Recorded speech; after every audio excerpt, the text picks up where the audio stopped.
गोपीनाथ मुंडे काँग्रेसमध्ये आले असते तर त्यांचे प्राण वाचले असते। पृथ्वीराज चव्हाणांच्या दाव्यानंतर संजय राऊतांचं मोठं विधान। गोपीनाथ मुंडेंचा भाजपमध्ये छळ झाल्याचाही केला आरोप। सिंहस्थ कुंभ पर्व पुस्तिकेवर मंत्री गिरीश महाजन यांचा पालकमंत्री म्हणून उल्लेख। नाशिकच्या पालकमंत्री पदावरून पालकमंत्री पदाचा तिढा कायम असताना फोटो लावल्यानं पुन्हा चर्चांना उधाण। नाशिक त्र्यंबकेश्वर रस्त्यांवर खड्ड्यांनंतर आता चिखलाचा कहर। चिखलामुळे वाहनधारक घसरून पडत असल्यानं अपघातांची मालिका सुरू। 50 ते 60 वाहनधारक घसरल्याची माहिती।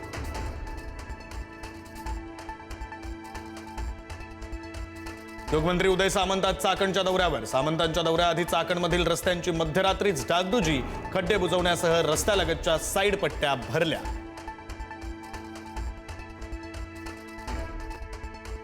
चाकणमधील समस्या आणि वाहतूक व्यवस्थापनासाठी सरकार ॲक्शन मोडवर। पुणे जिल्हाधिकाऱ्यांच्या अध्यक्षतेखाली 14 सदस्यीय समितीची स्थापना।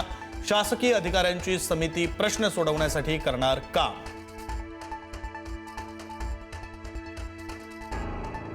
जरांगे पाटलांनी आज बोलावली मराठा अभ्यासकांची बैठक। आंदोलनाची पुढची दिशा ठरवण्यासाठी बैठकीला महत्त्व।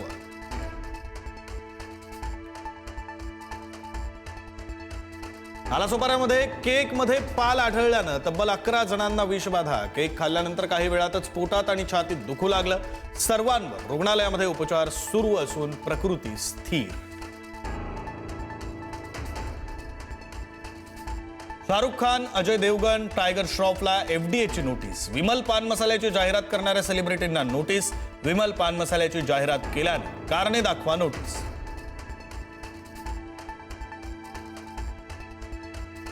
राज्यामध्ये स्वस्त धान्य दुकानांमधून बेकायदा धान्य वितरण होत असल्याचा प्रकार। अनेक दुकानदारांनी परवाना घेतला नसल्याची माहिती।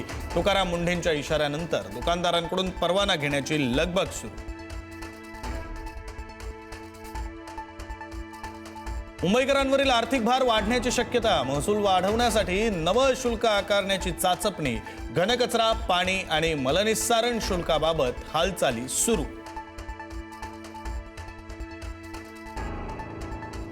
सांगलीच्या कुपवाडमध्ये किरकोळ वादातून महिलेचा खून। कचरा टाकण्याच्या वादातून दाम्पत्यावर हल्ला। हल्ल्यामध्ये पत्नीचा मृत्यू, पती गंभीर जखमी। खून करणाऱ्या जिहाद्याचा एन्काउंटर करा, पडळकरा आक्रमक।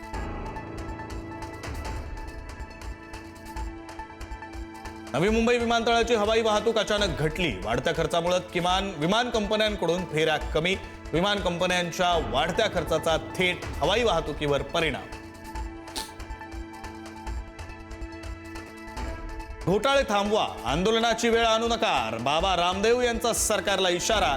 तर जेन झींचे अनेक बॉयफ्रेंड आणि गर्लफ्रेंड। रामदेव यांचं वादग्रस्त विधान। अटल बिहारी वाजपेयींची आज पुण्यतिथी। राष्ट्रपती द्रौपदी मुर्मू, पंतप्रधान मोदींकडून श्रद्धांजली अर्पण।